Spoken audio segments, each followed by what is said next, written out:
Bismillahirrahmanirrahim. We are studying chapter number 20. Today topic is what is gene.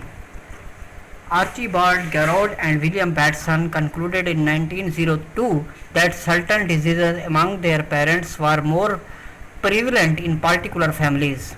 By examining several generations of these families, Garrod found that some of the diseases behaved as if they were the product of simple recessive allele.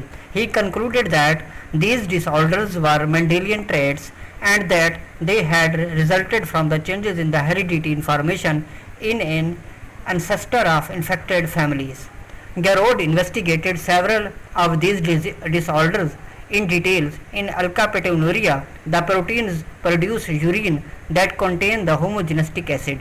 This substance oxidizes rapidly when exposed to air, turning the urine black. In normal individuals, homogenistic acid is broken down in the simpler substances. With considerable insight, Garrod concluded that proteins suffering from the alkapetonuria lacked the enzyme necessary to catalyze this breakdown. He speculated that many other inherited diseases might also reflect enzyme deficiencies. From Garrod's findings, it could be inferred that the information encoded within the DNA of chromosome act to specify particular enzymes.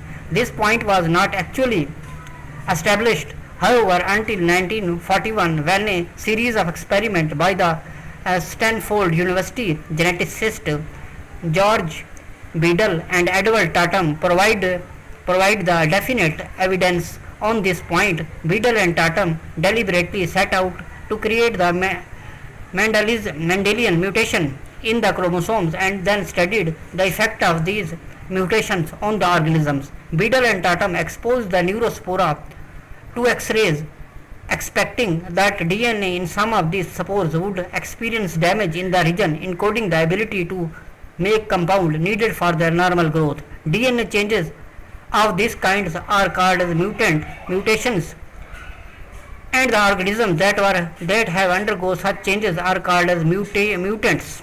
Initially, they allowed the progeny of irradiated spores to grow on an artificial defined medium containing all of the nutrients necessary for the growth, so that any growth deficient mutant resulting from the irradiation would be kept alive.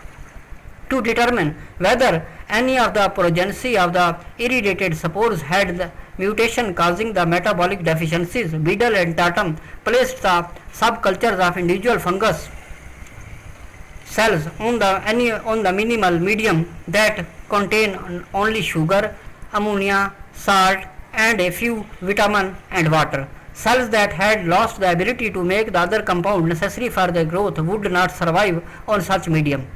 Using this approach, Beadle and Tatum succeeded in identifying and isolating many growth deficient mutants.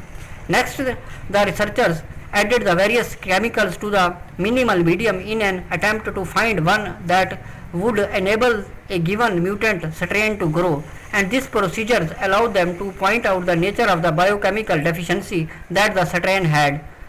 The addition of Arginine, for example, permitted the several mutant strain doubled ARG mutants to grow. When their chromosomes positions were located, the ARG mutations were found to cluster in 3 areas.